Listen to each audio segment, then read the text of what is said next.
The 2025 NFL win totals have been released, but which ones should you actually bet? Welcome, football fans and gridiron gamblers, back to the bottom line view. And in this video, I'm giving you the bottom line on which win totals you should bet. These are my 10 favorite win totals to bet for 2025. Now, this is early, but sometimes when you're betting the NFL and you're betting futures, you want to be early to scoop up that value. So let's give you some value in this video. If that sounds good, Gronk, spike the like button, and don't forget to not be a jabroni and subscribe to the Bottom Line View for more NFL betting content and analysis just like this. Also, hit the comments and let me know if you agree or disagree with my 10 favorite over-under selections for the 2025 NFL season. These are my favorite win totals. Let's start off with the unders, the teams that I think will go under their projected win total, starting with the team picking first in the 2025 NFL draft. It's for a reason, the Tennessee Titans. Now, the Titans sucked last year. They were not as bad as their record may have suggested in 2024. They did play some close games, and they did have a fairly decent defense, somehow ranking as the second best defense in yards allowed in 2024. Now, on the surface, you may look at them having a relatively weak division in the AFC South, a new quarterback in Cam Ward, potentially someone that you may like, and the second-year head coach instead of a first-year head coach, plus the improvements on the offensive line. At least it should be an improvement, right? All that money spent. And you're probably telling yourself, yeah, this team is going to be much better this year. They're going to improve. They're going to win over 5.5 games. But in my opinion, I look at it on the surface and I say, Cam Ward is a rookie quarterback in a quarterback class that is not highly discussed. I like Cam Ward as a prospect, but I do not see him as a quarterback that is going to enter the NFL and dominate. I do think he needs some things to be refined within his game. I do think he's a little bit more of a project than some of the quarterbacks that have come out, especially last year. And I think when we look at the rookie quarterbacks, we're kind of having some rose-colored glasses because of how well some of those quarterbacks last year in particular performed. Okay? So I'm fading the rookie quarterback. On top of that, and more importantly than Cam Ward, because I like Cam, okay? It's that Cam Ward has arguably the worst coach in football to partner up with. We're talking about Callahan, right? This was a poorly coached team last year. They went from Mike Vrabel to Callahan, and they completely fell off from competitive to lacking competition, despite adding pieces to their team, despite adding Calvin Ridley, Tony Pollard, L'Jarius Sneed, right? Ernest Jones. Like, the list goes on. They added a bunch of pieces to their team before last season. But what changed? The coaching. Will Levis, he was Will Levis last year. I guess you could say Ryan Tannehill, but nobody thought Ryan Tannehill was any good, clearly, right? So the coach is not very good. That's what I'm banking on. This is not a well-run, well-structured, well-coached football team on really either side of the ball. I think Dan Moore was a super overrated signing. Kevin Zeitler is a stopgap, and it does help. But their receiving core, outside of Calvin Ridley, is atrocious. They signed Van Jefferson. They have Treylon Burks bust, might as well be his name. The run game will be average at best. Like, what is Cam Ward going to be able to rely on? Except for Calvin Ridley, really. It's a mediocre scheme. The defense has no edge rush. Like, Harold Landry is left. They bring in Draymond Jones. They have nothing. Arden Key is going to lead their team in sacks. Like, I like Jeffrey Simmons. I like T'Vondre Sweat. Neither of those guys are really known for having 6+ sack seasons. They're not going to be able to pressure or get to the quarterback. That is a worry. On top of that, their secondary is not as good as last year. At least what it was projected to be entering the year. Like, L'Jarius Sneed definitely fell off last season, so I'm sort of projecting that this year. They don't really have a good perimeter CB2.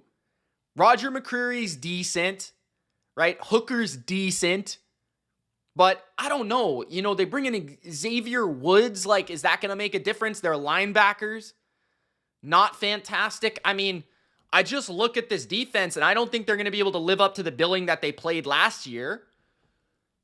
I don't know how this team wins games. It's not going to be by relying on a rookie quarterback with not great receivers. It's not going to be through running the ball because they'll be pedestrian in that area. And it's not going to be through defense. So I just don't know how they win 6 games. I don't see it at all. I think they'll probably win 4 or 5. Being realistic, inside not a great division. So I got Tennessee going under 5.5. Rookie quarterback plus poorly coached team equals a lack of success. Okay. The next team that I think will go under is the New York Jets. Under 5.5 as well. I think the Jets could be the worst team in the NFL in 2025. I do believe New England will get better, so that will strengthen the division. I think Miami, we'll talk about them in a minute, will be still competitive. Probably not a playoff team, but competitive, okay? And Buffalo's going to dominate the division. So clearly the Jets are on the bottom of the AFC East. The Jets have probably the most overrated quarterback in terms of talent in the NFL. Everybody knows what Justin Fields is at this point. He's a limited passer that is very good at running the ball, but has zero vision, takes too many sacks, fumbles the ball too much, and honestly really has no rhythm, no timing or anticipation as a passer.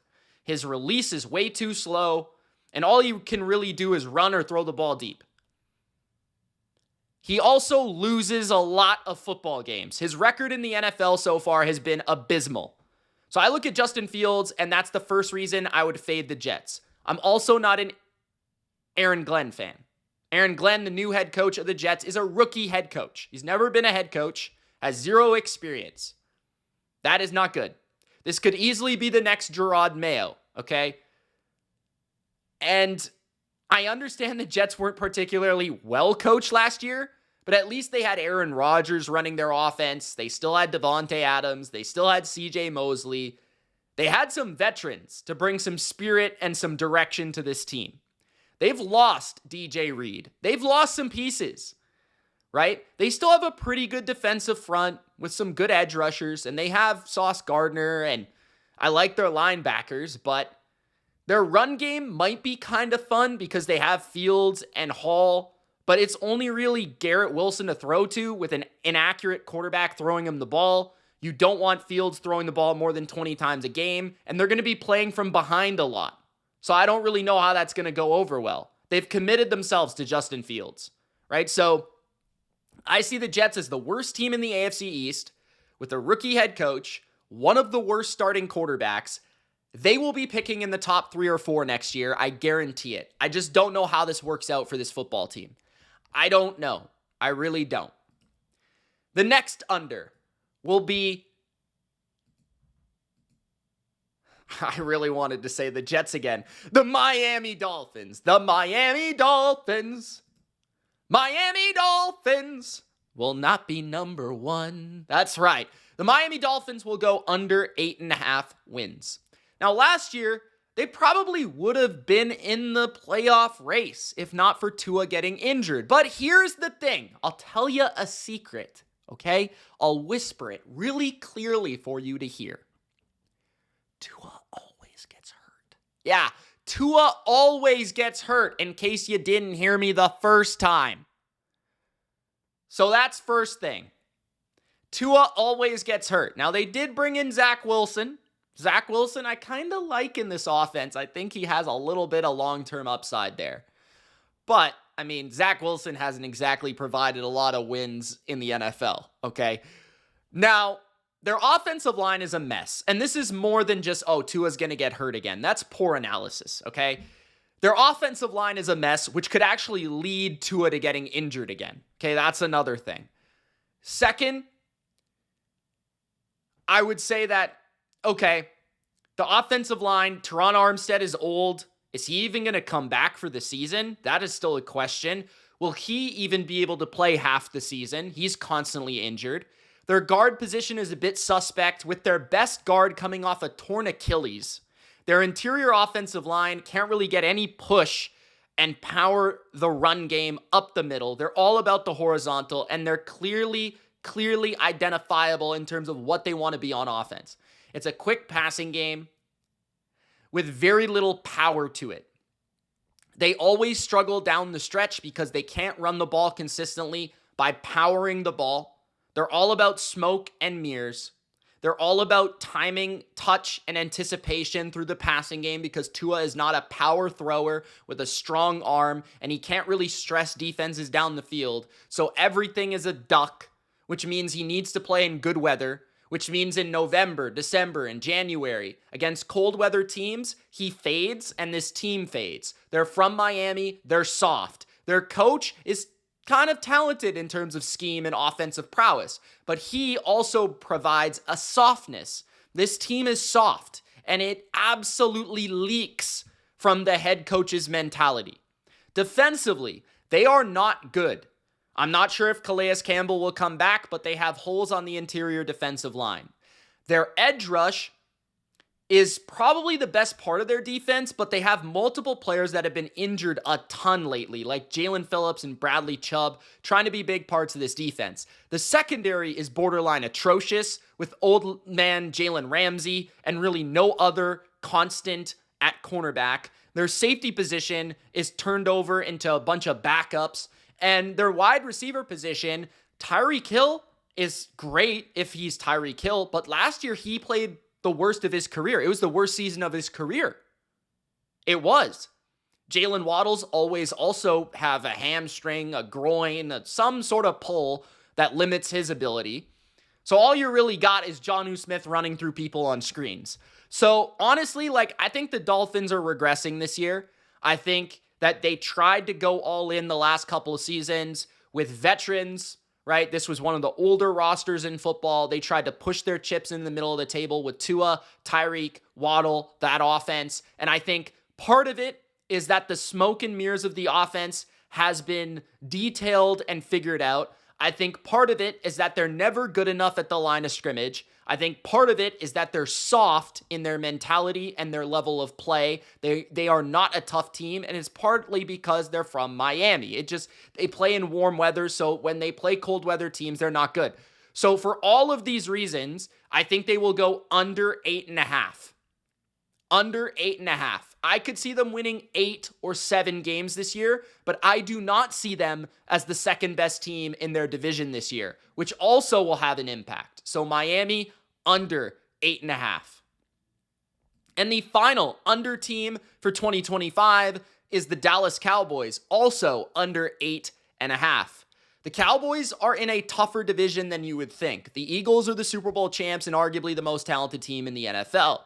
The Commanders went to the NFC Championship and have arguably the best quarterback in their conference. And the Giants got a lot better. More on that in a second.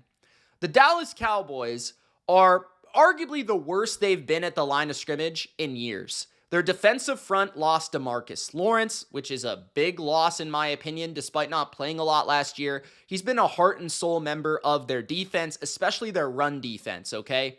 They brought in Dante Fowler, but he is more of a volume sacker than really, in my opinion, a constant force on the defensive front. And you look at their defensive line, and they're very small. They re-signed a Diggy Zua. Their only big man in the middle is Mozzie Smith. They signed Solomon Thomas and busts like Peyton Turner. I just don't get how they're going to stop the run. I mean, they brought in Kenneth Murray. He's small for a linebacker. He's never been good against the run. He's lost in the run game constantly, right? They lost Eric Kendricks, who was one of their better run stoppers. You just look at their front. I don't know how they're going to be good against the run. Like, they're going to get manhandled and run over, okay? On the other side, I don't know how they're going to run the ball well. Their interior O-line is the worst it's been in years. No more Zach Martin. See you later. Their tackle combination is putrid. You've got Guyton entering year 2, who maybe has some upside. And then you've got one of the worst starting right tackles in the NFL. Their guard and center, they're just not going to be able to push anybody around. I mean, they don't have a good running back either. Javonte Williams is their current running back. Are they going to draft one? Maybe, but is that really going to make a difference? Wide receiver, right now, they only have CeeDee Lamb. So I look at it and I say, yeah, they have the draft to improve, but there's only one first-round pick. You only got 2 top 2-round picks, right? Like, so I look at this roster, I'm like, there's holes here, there's holes there. There's holes in the front 7 against the run. They're too small. Their linebackers in general are not very good. Their nickel corner is lost. Jordan Lewis went to the Jags. Their nickel corner is a mess, right? They don't have depth of playmaker at wide receiver. They don't have a running back. Their run game is bad, which leads to one-dimensional offense for Dak Prescott, who is not Tom Brady. He can't make this happen by himself. So for me, the Cowboys, they might be like a 7-win team, maybe 8, because they still have some studs, and Dak is a solid quarterback, and I do believe that Matt Eberflus is going to be a solid coordinator. But like CeeDee Lamb, Micah Parsons, Trayvon Diggs, Deron Bland, they've got some good players, okay? But this is the thinnest team, right, that the Cowboys have had in a while. It got even worse from last year. Like, this is the thinnest defensive front. This is the thinnest offensive line. This is the thinnest receiving core. This is a thin roster. They do not have a lot of proven depth. Okay, so I think Dallas probably wins 7 or 8 because they've got the studs, but I don't see how they win 9 or 10 and be in the flirtatious mood for a playoff spot. I don't see it. So I'm going under with the Dallas Cowboys, under 8.5. Now let's move to the overs. We have 6, beginning with the New York Giants in the NFC East. It's a good segue to talk about the Giants. Now the Giants are sitting at 5.5, and I like this number for a variety of reasons. The only time Brian Daboll has had a constant at quarterback in New York has been in 2022 with Daniel Jones. Otherwise, he's had Daniel Jones get injured or just play awful football. And now he has Russell Wilson, who is objectively better than Daniel Jones. If you were comparing like PFF grade, for example, Russ was actually like 15th last year and Daniel Jones was in the 20s, okay? Russ also is 500 his last 2 years starting in Denver and Pittsburgh on 2 different teams. He's 500, okay? Behind Russell Wilson, they have security with Jameis Winston, who last year looked the best he's looked since, in my opinion, his Tampa days. Like, I thought he was slinging the rock in Cleveland. And I think with those receivers in New York, he could also be pretty competitive at quarterback. So I think the Giants are improved at quarterback over Daniel Jones. It's at least going to be the best quarterback play they've had since 2022. And I am not a big Russell Wilson fan, but I think this is improvement over Tommy DeVito and Drew Lock. Yes, I do. The offensive line is generally underrated and will have Andrew Thomas back. I love Tyrone Tracy. I love Malik Neighbors even more. Theo Johnson's intriguing. I like Wan'Dale Robinson. I really respect Darius Slayton. They've got plenty of weapons to work with. I think this is the best set of weapons that Brian Daboll has had entering a season. I believe that in terms of the Giants, okay? So the quarterbacks that are better than Daniel Jones have more weapons than Daniel Jones has ever had entering a season. Sounds pretty promising. Defensively, they fixed their biggest flaws. Giving up big plays at safety, Javon Holland plugs that hole as one of the best roaming free safeties in football. One of the fastest close gapping safeties in the NFL. Paulson Adebo is an excellent man-to-man CB1. He's got to stay healthy, so does Holland, but those two guys are in their prime and should massively upgrade the depth and the secondary of the Giants. We already know they've got a good pass rush. Dexter Lawrence, Kayvon Thibodeau, Brian Burns. I like the little addition of Roy Robertson Harris. Their linebackers are solid. This is the second year for the defensive coordinator, Bowen, who came from Tennessee, who's well respected. I think the Giants have good enough coaching, improved quarterback play, improved defense for them to do enough to get 6 wins. Plus, they're coaching for their careers. So honestly, they have a draft to address this. They could be adding Travis Hunter. They could be adding Abdul Carter. They could be going big time in the first round with a stud. That's going to help them win even more. So you might want to get in front of this, right?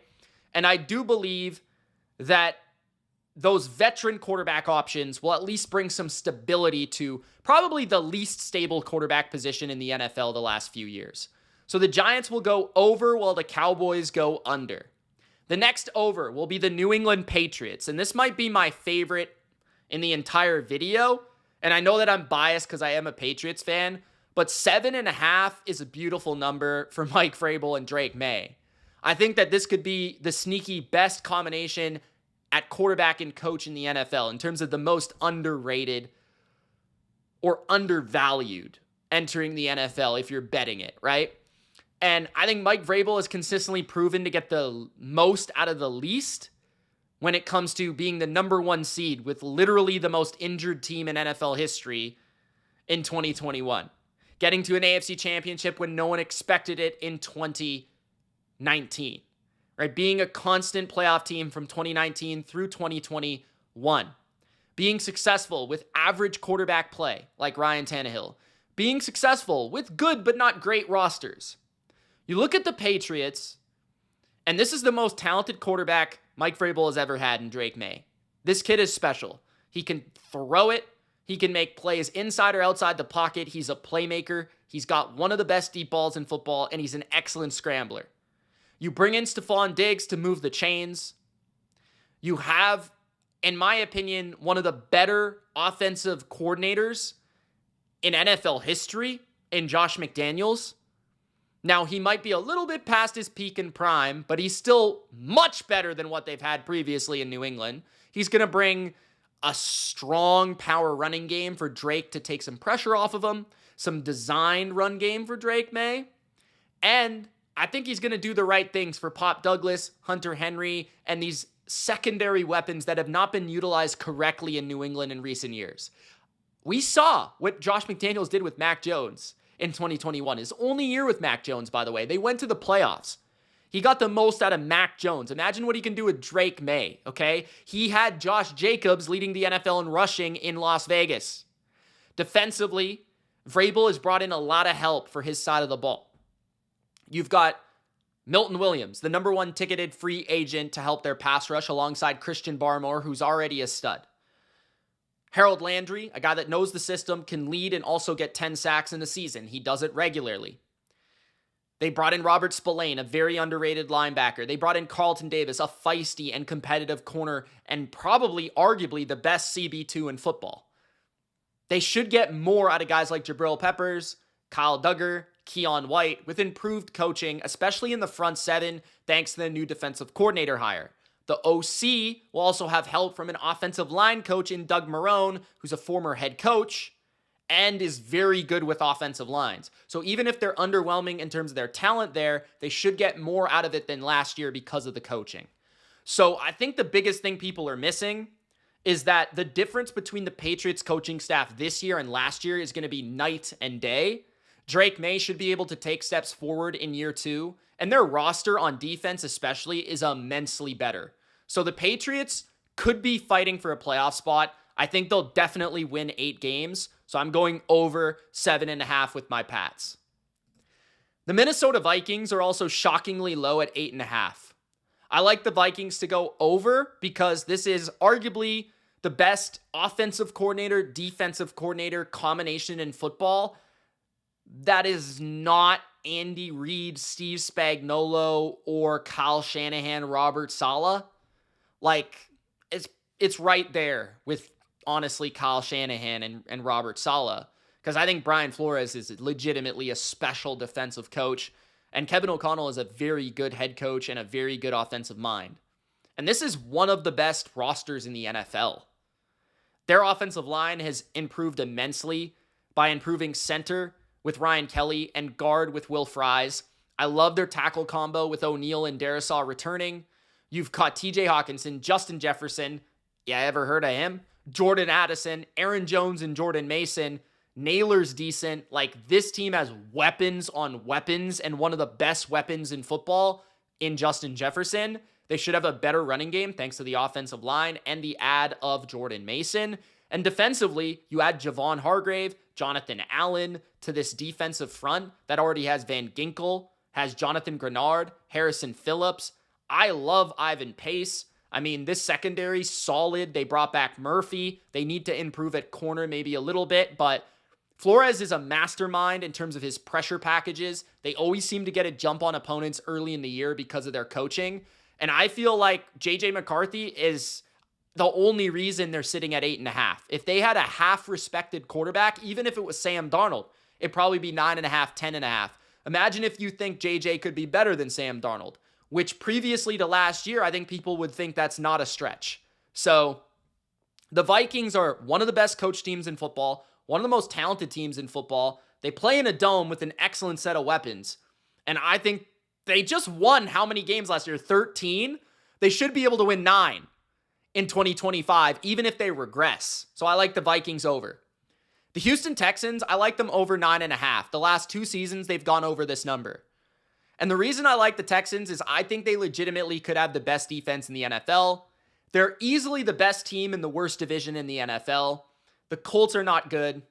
The Jags are very bleak in terms of talent, despite me liking Liam Cohen and thinking Lawrence can get some things done. And we discussed the Titans. So the Texans are easily the best team. Some team needs to win this division, and it's going to be without at least 9 wins. At least. Okay? They get to play those 3 teams 6 times. Those 3. The Colts, the Titans, and the Jags. 6 times.